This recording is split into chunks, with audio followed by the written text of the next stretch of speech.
stiamo per controllare se dentro questo bozzolo è nato, finalmente è sfarfallato, è diventato adulto, un coleottero che stiamo allevando ormai da larva da più di 1 anno e mezzo, quindi vediamo come sta andando.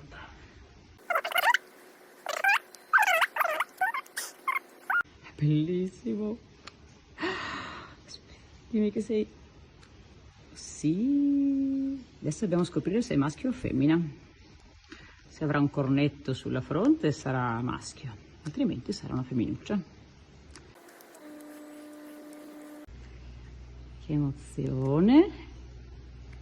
Vediamo, vediamo, vediamo. Maschio! È un maschietto! Fiocco rosa, la casa delle farfalle? No, fiocco blu.